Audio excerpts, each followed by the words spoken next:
तर आता आपण पाहणार आहोत वर्ब. वर्ब म्हणजे क्रियापद. ठीक आहे. तर क्रियापदाचे दोन टाईप आहेत, एक आहे हेल्पिंग वर्ब आणि दुसरा आहे मेन वर्ब. क्रियापदाचे दोन टाईप आहेत, पहिलं आहे हेल्पिंग वर्ब आणि दुसरं आहे मेन वर्ब. हेल्पिंग वर्बलाच ऑक्झिलरी वर्ब सुद्धा म्हणतात. हेल्पिंग वर्बलाच काय म्हणतात? Auxiliary verb. हेल्पिंग वर्बलाच काय म्हणतात? ऑक्झिलरी वर्ब म्हणतात. तर हेल्पिंग वर्ब आणि ऑक्झिलरी वर्ब म्हणजे काय झालं मराठीमध्ये? सहाय्यकारी क्रियापद. आणि दुसरा आहे main verb. So there are 6 type of main verb. V1, V2, V3, V4, V5, V6. तर तुम्हाला फक्त 3 मेन वर्ब माहीत असायला पाहिजे. V1, V2 आणि V3 माहीत असायला पाहिजे.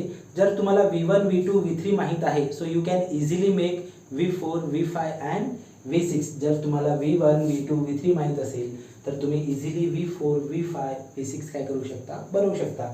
तर तुम्ही पाहू शकता आपल्याकडे काय आहे? V1, V2 आणि V3 आहे. जाणे म्हणजे गो, वेंट, गॉन. येणे म्हणजे करणे म्हणजे डू, डीड, डन. खाणे म्हणजे ईट, एट, ईटन. चालणे म्हणजे वॉक, वॉक्ड, वॉक्ड. रडणे म्हणजे क्राय, क्राईड, क्राईड.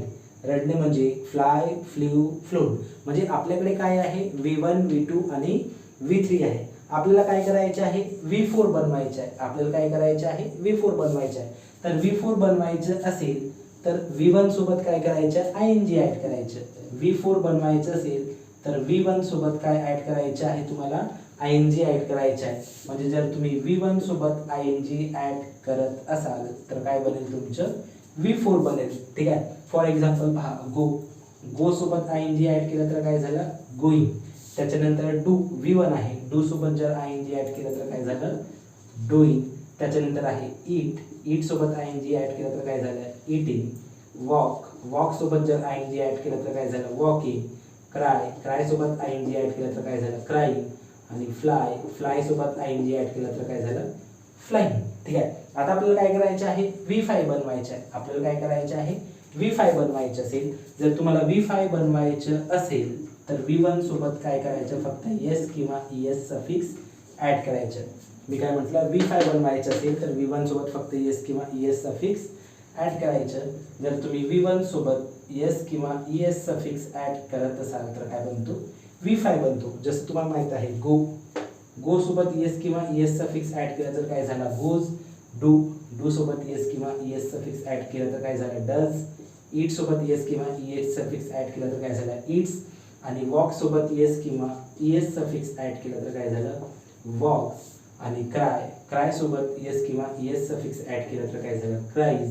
आणि उडणे, फ्लाय. फ्लाय सोबत एस किंवा ES सफिक्स ऍड केलं तर काय झालं? फ्लाईज. ठीक आहे. त्याच्यानंतर आहे V6. त्याच्यानंतर काय आहे? V6. जर तुम्हाला V6 बनवायचं असेल, तर V1च्या अगोदर 2 ऍड करा. तुम्हाला जर V6 बनवायचं असेल तर V1च्या अगोदर काय ऍड करा? 2 ऍड करा. जसा गो तर काय होईल? 2 गो. डू तर काय होईल? 2 डू. ईट तर काय होईल? 2 ईट. वॉक तर काय होईल? 2 वॉक. ठीक आहे. क्रायचं काय होईल? 2 क्राय. आणि फ्लायचं काय होईल? 2 फ्लाय. असे काय झाले तुमचे V1, V2, V3, V4, V5 and V6. म्हणजे तुम्हाला काय लक्षात ठेवायचं आहे? V1, V2, V3 लक्षात ठेवायचं आहे. बाकी तुम्ही V4, V5, V6 you can make easily. तुम्हाला V4 बनवायचं असेल तर V1 सोबत ING ऍड करा म्हटलं. V5 बनवायचं असेल तर V1 सोबत एस किंवा ES सफिक्स ऍड करा म्हटलं. आणि V6 बनवायचं असेल तर V1च्या अगोदर काय ऍड करा म्हटलं? 2 ऍड करा म्हटलं. ठीक आहे. त्याच्यानंतर आहे हेल्पिंग वर्ब. हेल्पिंग वर्बलाच ऑक्झिलरी वर्ब म्हणतो म्हटलं आणि मराठीमध्ये त्यांना सहाय्यकारी क्रियापद म्हणतो. तर हेल्पिंग वर्बचे 2 टाईप आहेत. पहिला आहे प्रायमरी हेल्पिंग वर्ब आणि दुसरा आहे मॉडल ऑक्झिलरी वर्ब. तुम्ही हेल्पिंग वर्बला HV म्हणून सुद्धा लक्षात ठेवू शकता आणि मेन वर्बला MV म्हणून सुद्धा लक्षात ठेवू शकता. ठीक आहे ना. तर प्रायमरी हेल्पिंग वर्ब म्हणजे झालं प्राथमिक सहाय्यकारी क्रियापदे. तर प्रायमरी हेल्पिंग वर्ब किती आहेत? 3 आहेत. टू बीचे रूप, टू डूचे रूप आणि टू हॅवचे रूप. आता टू बीचे रूप काय आहेत? एम, इज, आर, वॉज, वर. हे काय झाले? टू बीचे रूप झाले. टू डूचे रूप काय आहेत? Do, does, did. टू हॅवचे रूप काय आहेत? Have, has, had. असे टोटल 11 प्रायमरी हेल्पिंग वर्ब आहेत. ठीक आहे ना. टू बीचे 5 रूप, टू डूचे 3 रूप्स आणि टू हॅवचे 3 रूप्स. तर 6 and 5 किती झाले 11. असे टोटल प्रायमरी हेल्पिंग वर्ब किती आहे 11 आहे. ठीक आहे ना. त्याच्यानंतर आहे मॉडल ऑक्झिलरी वर्ब. तर मॉडल ऑक्झिलरी वर्बचे 2 टाईप आहेत, मॉडल्स आणि सेमी मॉडल्स. तर मॉडल्स कोणते कोणते आहेत, shall, should, will, would, can, could, may, might, must. आणि सेमी मॉडल्स काय आहे, dare to, need to, use to, ought to. तर मॉडल्स आहेत 9 आणि सेमी मॉडल्स आहेत 4. 9 आणि 4 किती झाले 13, 13 आणि 11. तर असे टोटल हेल्पिंग वर्ब किती आहेत 24 आहेत. ठीक आहे ना. तर हे झालं तुमचं वर्ब. तर आपण वर्ब मध्ये काय पाहिलं, देर are 2 types of verb. First is helping verb and second is main verb. Main verb means मुख्य क्रियापदे. So there R 6 type of main verb, V1, V2, V3, V4, V5, V6. V1 म्हणजे काय झालं verb 1, V2 म्हणजे काय झालं verb 2, V3 म्हणजे काय झालं वर्ब 3, V4 म्हणजे काय झालं वर्ब 4, V5 म्हणजे काय झालं वर्ब 5 आणि V6 म्हणजे काय झालं वर्ब 6. मग तुम्हाला सांगितलं V1, V2, V3 कसे बनवायचे. ठीक आहे. Then there are helping verb. So there are 2 types of helping verb, primary helping verb and modal auxiliary verb. तर प्रायमरी हेल्पिंग वर्ब्स किती आहेत, टू बीचे रूप, टू डूचे रूप आणि टू हॅवचे रूप. ठीक आहे. टू बीचे रूप किती आहेत 5, am is are, was were. To डूचे रूप किती आहेत डू, डज अँड डिड म्हणजे 3. आणि टू हॅवचे रूप किती आहेत हॅव, हॅज अँड हॅड म्हणजे 3. तर असे टोटल टू बीचे रूप, टू डूचे रूप आणि टू हॅवचे मिळून टोटल किती झाले 11 झाले. ठीक आहे ना. आणि त्याच्यानंतर आहे मॉडल ऑक्झिलरी वर्ब मीन्स भाववाचक क्रियापदे. त्यांचे 2 टाईप आहेत म्हटलं, मॉडल्स आणि सेमी मॉडल्स. तर मॉडल्स किती आहेत 9, shall, should, will, would, can, could, may, might आणि मस्ट. आणि सेमी मॉडल्स किती आहेत 4 आहेत, dare to, need to, use to, ought to. तर असं आपण काय बघितलं आता वर्ब बघितलं. टाइप्स ऑफ सेंटेन्स म्हणजे वाक्यांचे प्रकार. ठीक आहे. टाइप्स ऑफ सेंटेन्स मीन्स वाक्यांचे प्रकार. म्हणजे कोणतंही लँग्वेज असो, मराठी, हिंदी, इंग्लिश, किती टाईपचे सेंटेन्स राहतात, म्हणजे आपण बोलण्यासाठी, लिहिण्यासाठी किती टाईपचे सेंटेन्सेस वापरतो ते पाहायचे आपल्याला. ठीक आहे. So there R 4 types of sentences in any languages, either it will be Marathi, Hindi और इंग्लिश. म्हणजे कोणतंही लँग्वेज असो किती प्रकारचे सेंटेन्सेस राहतात म्हटलं 4 टाईपचे सेंटेन्सेस राहतो. तर पहिला टाईप आहे assertive sentence. Assertive sentence means विधानार्थी वाक्य. याचं दुसरं असर्टिव्ह सेंटेन्सचं दुसरं नाव आहे डिक्लेरेटिव्ह सेंटेन्स. तुम्ही याला डिक्लेरेटिव्ह सेंटेन्स सुद्धा म्हणू शकता. तुम्ही याला काय म्हणू शकता डिक्लेरेटिव्ह सेंटेन्स म्हणू शकता, किंवा मग याला तुम्ही स्टेटमेंट सुद्धा म्हणू शकता. तुम्ही याला काय म्हणू शकता स्टेटमेंट सुद्धा म्हणू शकता. मग आता असर्टिव्ह सेंटेन्स ओळखायचं कसं, विधानार्थी वाक्य ओळखायचं कसं, म्हणजे असर्टिव्ह सेंटेन्स ओळखायचं कसं.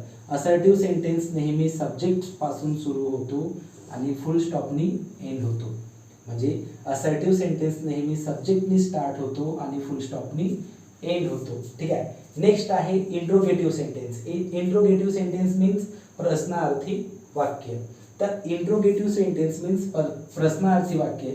यालाच आपण काय म्हणतो क्वेश्चन्स. यालाच आपण काय म्हणतो क्वेश्चन. तर इंट्रोगेटिव्ह सेंटेन्सला कसं ओळखायचं, इंट्रोगेटिव्ह सेंटेन्सच्या शेवटी काय राहतो क्वेश्चन मार्क्स. म्हणजे ज्या सेंटेन्सच्या शेवटी काय असेल क्वेश्चन मार्क्स असेल ते काय असेल इंट्रोगेटिव्ह सेंटेन्स. ठीक आहे. मग नेक्स्ट आहे imperative sentence. Imperative sentence means आज्ञार्थी वाक्य. मग आज्ञार्थी वाक्याला कसं ओळखायचं. ठीक आहे. आज्ञार्थी वाक्याला कसं ओळखायचं, आज्ञार्थी वाक्यामध्ये म्हणजे इम्परेटिव्ह सेंटेन्समध्ये सब्जेक्ट राहत नाही. इम्परेटिव्ह सेंटेन्समध्ये काय राहत नाही सब्जेक्ट राहत नाही. इम्परेटिव्ह सेंटेन्स V1 ने स्टार्ट होतो आणि फुल स्टॉपनी एंड होतो. इम्परेटिव्ह सेंटेन्स V1 ने स्टार्ट होतो आणि फुल स्टॉपनी एंड होतो. म्हणजे ज्या सेंटेन्सची स्टार्टिंग V1 ने होत असेल आणि एंडिंग फुल स्टॉपनी होत असेल तो काय असेल इम्परेटिव्ह सेंटेन्स असेल. ठीक आहे. मग नेक्स्ट आहे exclamatory sentence. Exclamatory sentence means उद्गारवाचक वाक्य. तर एक्सक्लामेटरी सेंटेन्स कसं ओळखायचं. ठीक आहे. या सेंटेन्सचं शेवट एक्सक्लामेशनचं साईनने झालं असेल तो काय असेल एक्सक्लामेटरी सेंटेन्सेस असेल. ठीक आहे ना. तर एक्सक्लामेटरीचं टाईप नाही आहे, इम्परेटिव्हचं सुद्धा टाईप नाही आहे, पण असर्टिव्हचं 2 टाईप आहेत. असर्टिव्हचे किती टाईप आहेत 2 टाईप आहेत. पहिला आहे पॉझिटिव्ह सेंटेन्स, पहिला काय आहे पॉझिटिव्ह सेंटेन्स, आणि दुसरा काय आहे निगेटिव्ह सेंटेन्स, ठीक आहे ना. तर पॉझिटिव्ह सेंटेन्स म्हणजे काय झालं होकारार्थी वाक्य, आणि निगेटिव्ह सेंटेन्स म्हणजे काय झालं नकारार्थी वाक्य, ठीक आहे. इंट्रोगेटिव्हचे दोन टाईप आहेत, इंट्रोगेटिव्ह सेंटेन्सचे दोन टाईप आहेत. पहिला आहे वर्बल क्वेश्चन, पहिला काय आहे वर्बल क्वेश्चन, आणि दुसरा काय आहे WH क्वेश्चन, ठीक आहे ना. वर्बल क्वेश्चनला तुम्ही येस नो टाईप क्वेश्चन सुद्धा म्हणता, ठीक आहे ना. वर्बल क्वेश्चनला तुम्ही येस नो टाईप क्वेश्चन सुद्धा म्हणता, कारण वर्बल क्वेश्चनचा आन्सर आपण नेहमी एकतर येस नो देतो किंवा नो नी देतो, म्हणून त्याला आपण येस नो टाईप म्हणतो. त्याच्यानंतर आहे WH क्वेश्चन, WH क्वेश्चनला आपण WH टाईप क्वेश्चन सुद्धा म्हणतो, WH ला आपण WH टाईप क्वेश्चन सुद्धा म्हणतो, कारण WH क्वेश्चन बनवण्यासाठी आपल्याला WH वर्ड्सचं गरज असते. आता आपण बघितलं एक्सक्लेमेटरी सेंटेन्स आणि इम्परेटिव्ह सेंटेन्सचे टाईप नाही आहेत, पण असर्टिव्ह सेंटेन्सचे दोन टाईप आहेत आणि इंट्रोगेटिव्ह सेंटेन्सचे दोन टाईप आहेत. तर तुम्हाला माहित आहे असर्टिव्ह सेंटेन्सचे दोन टाईप झाले, पॉझिटिव्ह सेंटेन्स आणि निगेटिव्ह सेंटेन्स, आणि इंट्रोगेटिव्ह सेंटेन्सचे दोन टाईप झाले, वर्बल क्वेश्चन आणि WH क्वेश्चन. तर इंग्लिश बोलण्यासाठी आपल्याला सेंटेन्सेस बनवायचे राहतात. तर आपल्याला कोणते कोणते सेंटेन्सेस बनवायचे आहेत पॉझिटिव्ह, निगेटिव्ह, वर्बल आणि WH.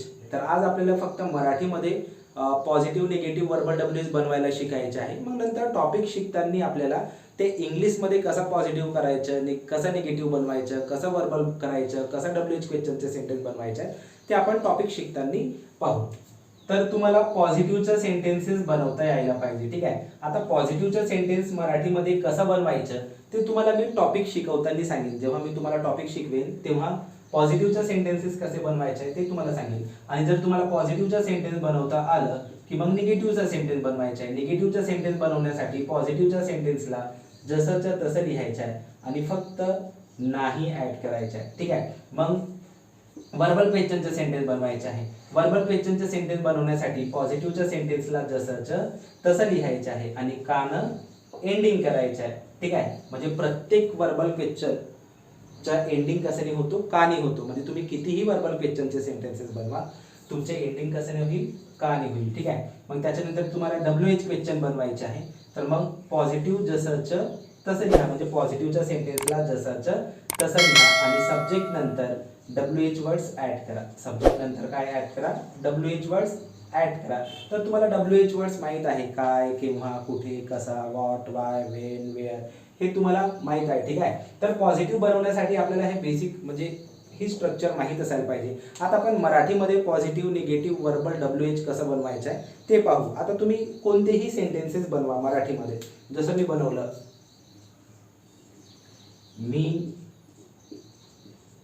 मी मुलगा आहे, मी मुलगा आहे.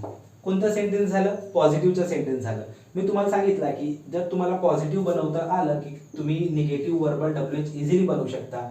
आता पॉझिटिव्ह बनवता आलं, निगेटिव्ह बनवण्यासाठी पॉझिटिव्हला जसंच्या तसं लिहा आणि फक्त काय ऍड करायचं नाही ऍड करायचं. म्हणजे काय होईल मी मुलगा नाही आहे, मी मुलगा नाही आहे. तुम्ही पाहू शकता मी पॉझिटिव्हच्या सेंटेन्सला जसंच्या तसं लिहिलं आहे, फक्त नाही ऍड केलं आहे.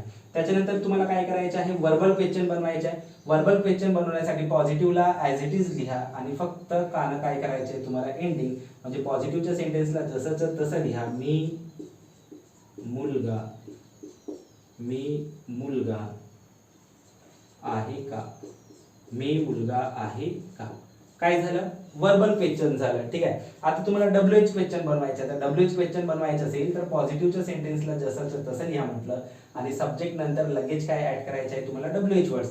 म्हणजे पॉझिटिव्हच्या सेंटेन्सला जसंच्या तसं लिहायचं आहे आणि सब्जेक्ट नंतर लगेच काय ऍड करायचं आहे तुम्हाला WH वर्ड्स ऍड करायचे आहे.